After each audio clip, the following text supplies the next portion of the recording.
حضور پیش ہونا ہی ہونا ہے.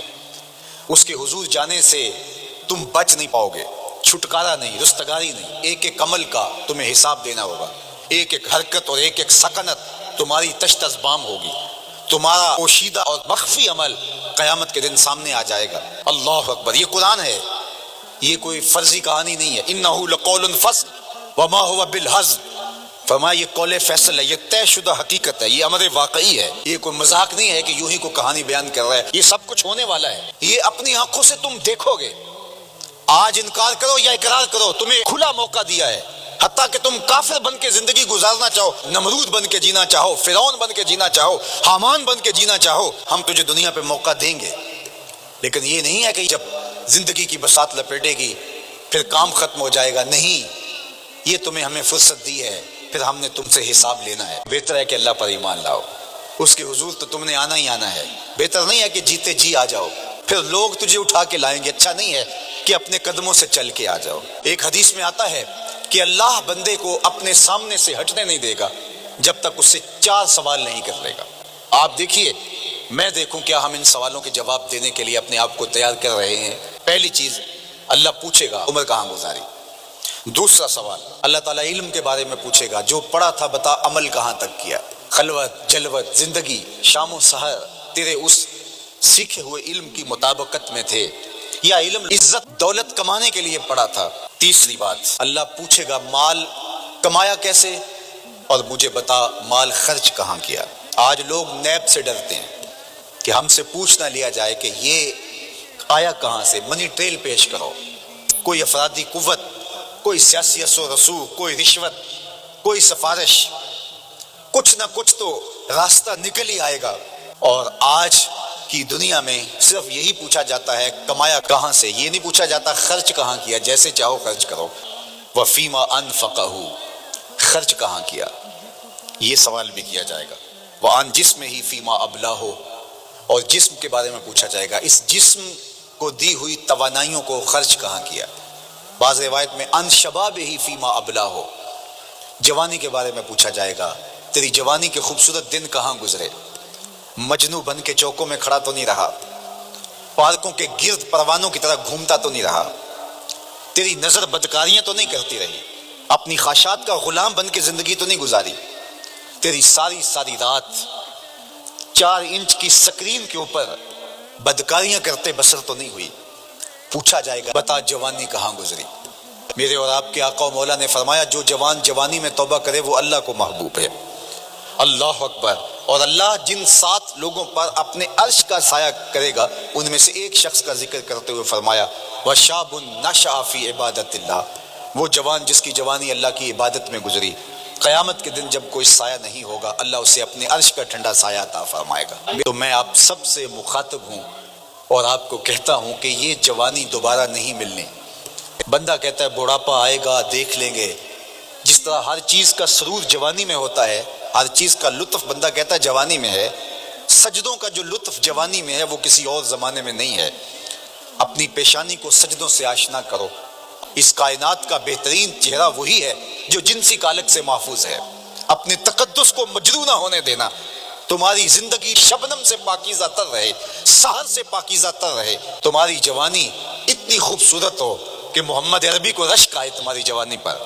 اپنی جوانی کو آوارگی میں بسر نہ کرنا، اپنی اس جوانی کو دین کے لیے وقف کرنا. سحری کے سجدوں میں آنسو بہا کر کے جوانی کا لطف کشید کرنا. جوانی کا لطف اور مزہ رب کے ساتھ محبت اور رب کے ساتھ عشق کرنے میں ہے.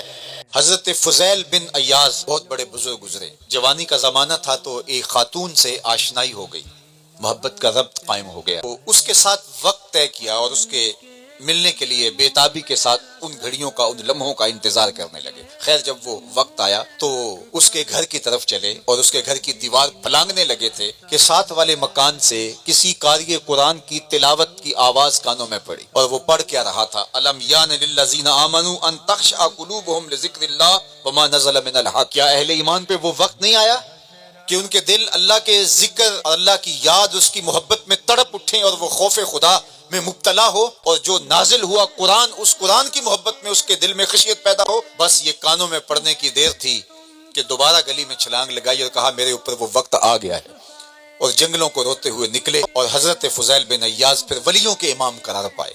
اس آیت نے ان کی زندگی بدل دی۔ کسی کی 30 سال، کسی کی 40 برس، کسی کی 50 سال، کسی کی 60 سال زندگی یہاں موجود لوگوں میں سے کسی کی اس سے بھی زیادہ اور کسی کی کم۔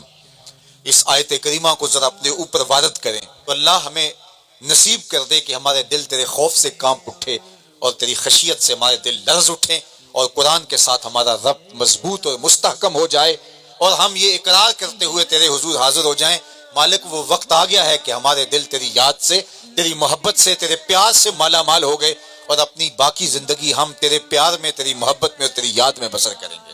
حدیث پاک میں آتا ہے کہ اگر کوئی شخص اللہ کے خوف سے رویا اور اللہ کے خوف سے رونے کی وجہ سے اس کی پلکوں کے بالوں میں سے ایک بال کی جڑ گیلی ہو گئی تو قیامت کے دن وہ بال کھڑا ہو جائے گا، اللہ یا تو مجھے نکال لے یا اسے جنت عطا فرما دے۔ تو اللہ جل شانہ اس بال کو تو آنکھ سے نہیں نوچے گا بلکہ اس شخص کو اللہ جنت عطا فرما دے گا۔ اللہ اکبر۔ گناہگار کی آنکھ کا پانی اللہ کے غصے کی آگ کو ٹھنڈا کر دیتا ہے، اس لیے ہمیں رونے کا کہا گیا۔ فَلْيَضْحَكُوا قَلِيلًا وَلْيَبْكُوا كَثِيرًا۔ اللہ اکبر۔ ارشاد فرمایا کہ تھوڑا ہنسا کرو، زیادہ رویا کرو۔ صحابہ کو ہنستے ہوئے دیکھا تو آقا کریم علیہ السلام نے فرمایا کہ تمہارے تک اللہ کی امان نہیں پہنچی اور تم ہنس رہے ہو۔ عرض کی حضور اس کا کفارہ؟ تو فرمایا اس کا کفارہ یہ ہے کہ جتنا ہنسے ہو اتنا ہی تمہیں رونا پڑے گا۔ میں اور آپ ذرا اپنی زندگی پر غور و تدبر کریں، ہماری زندگی میں ہنسنا زیادہ ہے یا رونا زیادہ ہے؟ یاد الہی میں تڑپنا زیادہ ہے؟ آنکھوں سے یاد خدا میں بہنے والے آنسو زیادہ ہیں یا غفلت سے پھوٹتے ہوئے کہے زیادہ ہے؟ مجھے اور آپ کو اپنی زندگی کا ضرور محاسبہ کرنا چاہیے۔ ہم دن میں جتنا ہنستے ہیں کیا اس کا 10واں حصہ بھی ہم تنہائی میں بیٹھ کے اللہ کی یاد میں روتے ہیں؟ اگر ایسا ہے تو مبارک ہو، اور اگر ایسا نہیں ہے تو اللہ سے آنسو مانگو، اللہ سے درد مانگو، اس کی یاد میں رونا مانگو، اس کے ذکر میں تڑپنا مانگو، اس کی محبت میں بیتابیاں مانگو، آنسو مانگو، سسکیاں مانگو، تڑپنے پھڑکنے کی توفیق دے، دل مرتضی سوز صدیق دے۔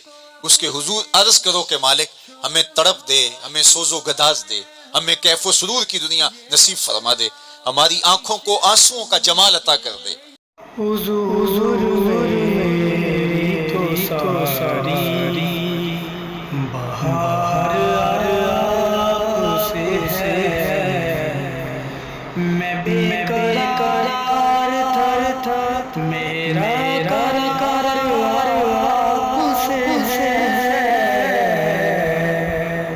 حضور میری تو ساری میری تو ہستی کیا ہے، میرے غریب نواز، میری تو ہستی کیا ہے، میرے غریب نواز، جو مل رہا ہے مجھے سارا پیار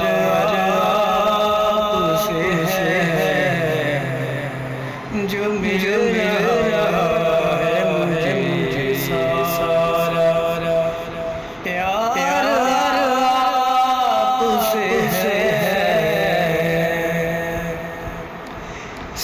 سیاہ کا بڑی ندامت ہے، سیاہ